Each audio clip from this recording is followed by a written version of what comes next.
The stage lights shimmered like stars, blinding yet beautiful, as a young Filipino girl named Althea nervously stepped onto the grand stage of America's Got Talent.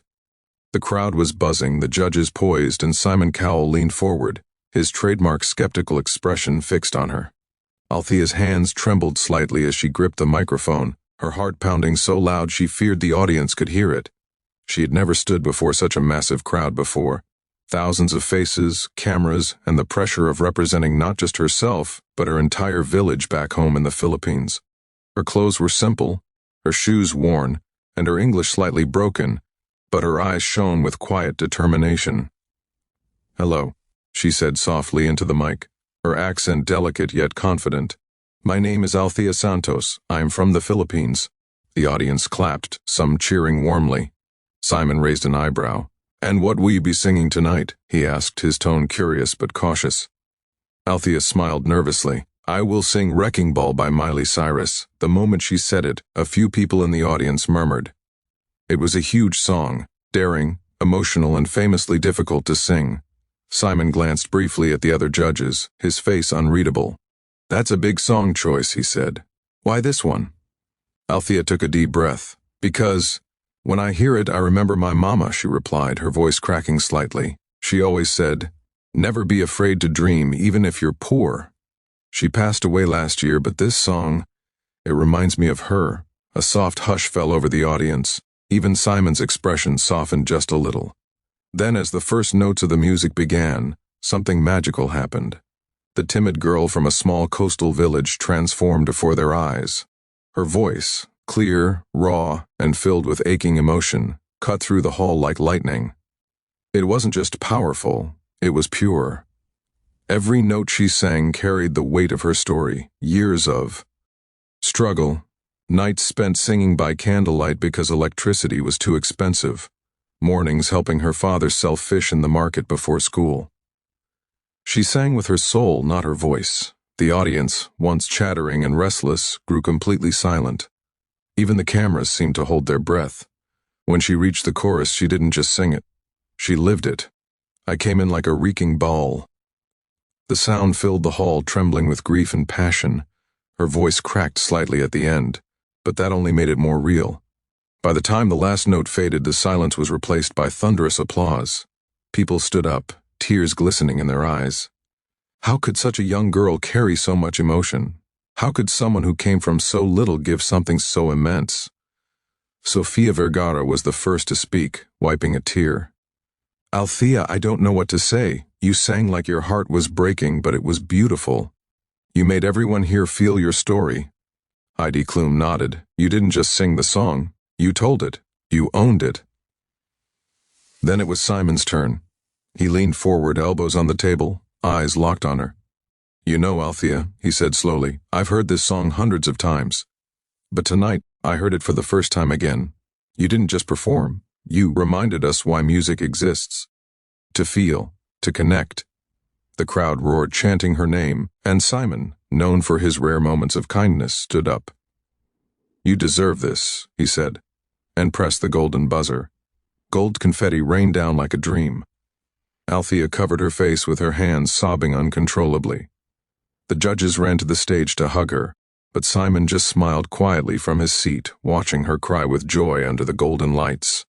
It was a moment the world would soon replay millions of times online. The poor Filipino girl who shocked Simon Cowell and earned the golden buzzer.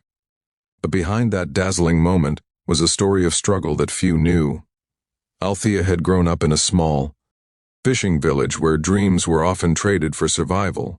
Her father, a fisherman, had raised her and her younger brother alone after their mother's death. Their home was a simple bamboo hut that swayed when storms came. They didn't have much, no TV, no internet, and often not even enough food. But Althea had a voice that lifted the spirits of everyone around her. She sang at church, at weddings, and sometimes on the street to earn a few coins. People used to say, "That girl's voice could make the angels cry." When an American tourist once uploaded a video of her singing on YouTube, it went viral, unexpectedly. Producers from America's Got Talent found it and invited her for an audition. Her father sold his old boat and borrowed money just to get her to Los Angeles. "This is your chance, Anak," he said tearfully as he hugged her goodbye at the airport. "Sing for your mama." That moment on stage was more than a performance. It was a lifetime of sacrifice, hope, and faith coming full circle. In the days that followed her audition, Althea's story spread across the world. People from all corners of the globe posted comments like, "I've never cried watching AGT before, but this girl broke me." And Miley Cyrus herself would be proud. Miley even retweeted her clip, writing, "That little girl sang my song better than I ever could. Keep shining, Althea." Suddenly, Althea became a global sensation. Interviews, news stories, and fan pages appeared overnight. But fame didn't change her. She stayed humble, always mentioning her father and the people in her village. When she received her first check from AGT, she didn't buy anything fancy. She sent the money home to rebuild her family's house and help other kids in her community go to school.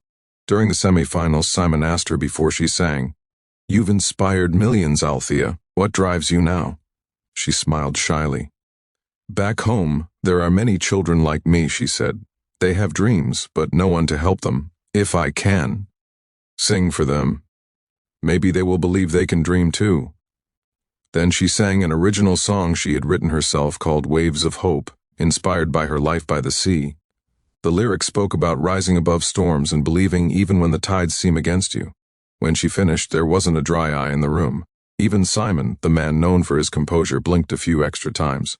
Though Althea didn't win the entire season, she won something much greater, the world's heart. She returned home to a hero's welcome, where her whole village gathered by the beach, cheering and crying as she stepped off the van. Her father hugged her tightly, his eyes full of pride. "You did it, Anak," he whispered.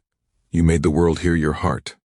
Months later, with the help of sponsors and donations from fans, Althea started a small foundation called Voices of Hope, aimed at giving free music lessons and scholarships to underprivileged children in the Philippines. She often said, "If music changed my life, maybe it can change theirs too." Years passed, and her journey continued to inspire millions. People remembered her, not just as the girl who shocked Simon Cowell, but as the girl who reminded the world what true talent and heart look like. One day, in an emotional TV reunion, Simon said, "There are many singers who've stood on this stage, but very few who've left a mark like Althea." She reminded us that greatness doesn't come from fame or fortune. It comes from the soul. And when asked what her late mother might say if she were alive to see her now, Althea smiled through tears. She'd probably say, "See, I told you never to stop dreaming." That night she sang again, this time not for the judges or cameras, but for the memory of her mother, her village, and the millions who saw themselves in her story. Her voice rose into the air, strong and free, echoing across oceans and hearts. Because sometimes it takes just one voice, a poor girl's song, to remind the world that even the smallest light can shine bright enough to move the stars.